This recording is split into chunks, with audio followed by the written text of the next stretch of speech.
Hello viewers कैसे हैं आप सब। Hope you all are doing well.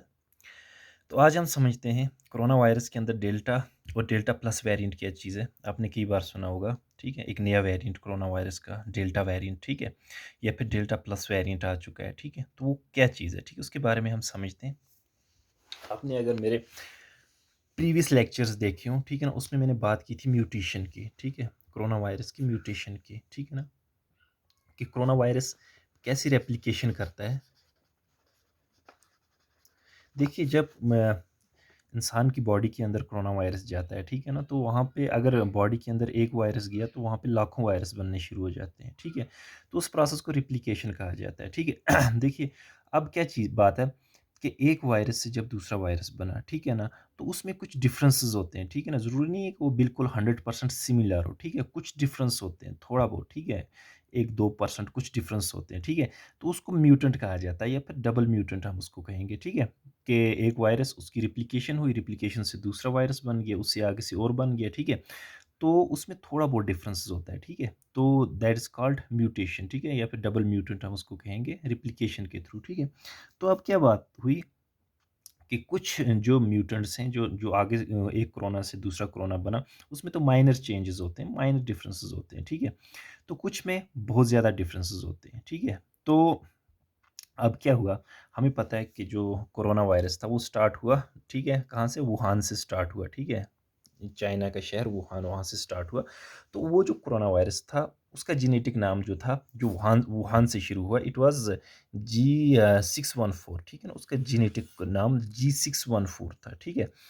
तो बेसिकली क्या होता है कि जो भी वायरस है, ठीक है, वायरस आपको मैंने पिछली क्लास में मैंने या फिर पिछले लेक्चर में मैंने आपको बताया कि इसकी जेनेटिक कोडिंग होती है, ठीक है ना। ये एक आरएनए होता है, ठीक है। डिफरेंट टाइप्स के आरएनएज़ होते हैं, ठीक है ना। जो जिस कैटेगरी में आता है उसकी अपनी जेनेटिक कोडिंग होती है। ये एक अलग साइंटिफिक नेम होते हैं, ठीक है।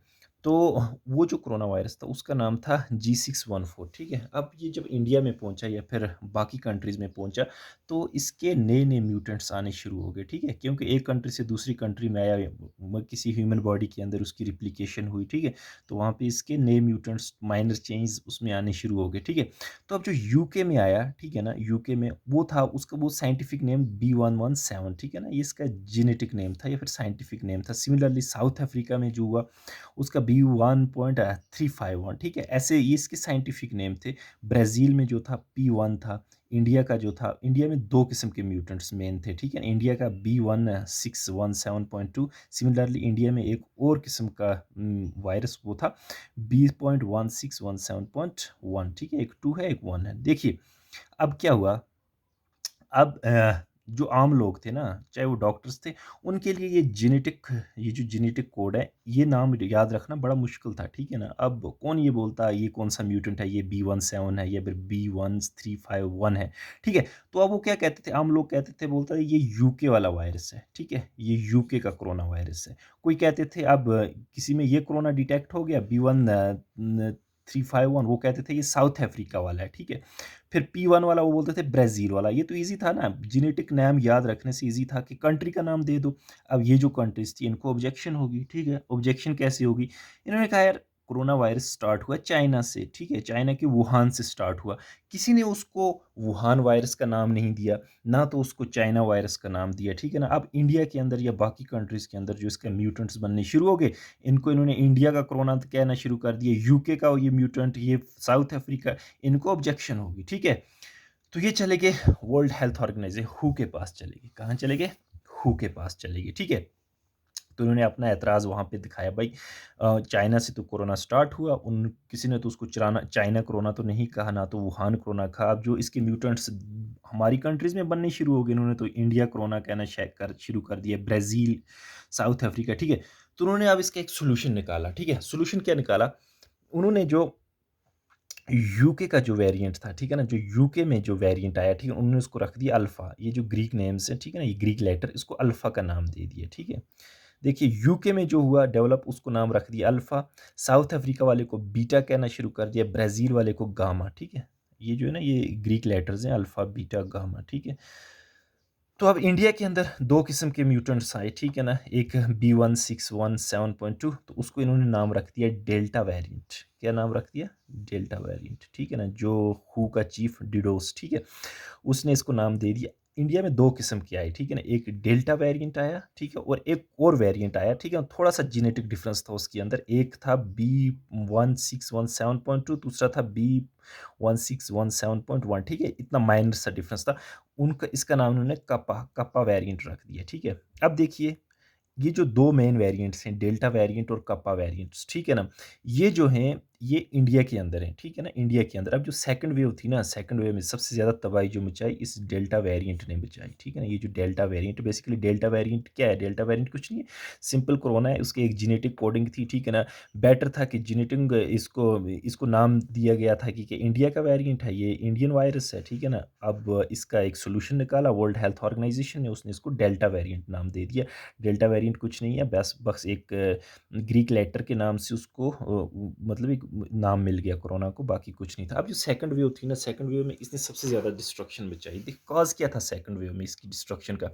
देखिए, जो 45 अबोव थे या फिर हम ओल्ड एज पीपल थे, ठीक है ना? उनको तो वैक्सीन का फर्स्ट डोज़ मिल गया था, ठीक है ना? उनको फर्स्ट डोज़ वैक्सीन का मिल चुका था, ठीक है ना?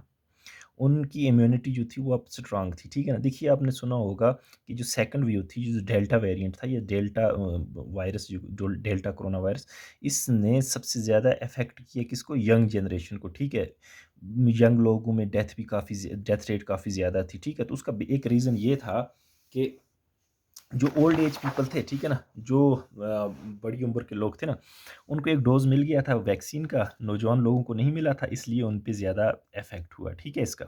अब देखिए कैसे स्टार्ट हुआ है ना, एक ग्राफ में मैंने समझाने की कोशिश की है।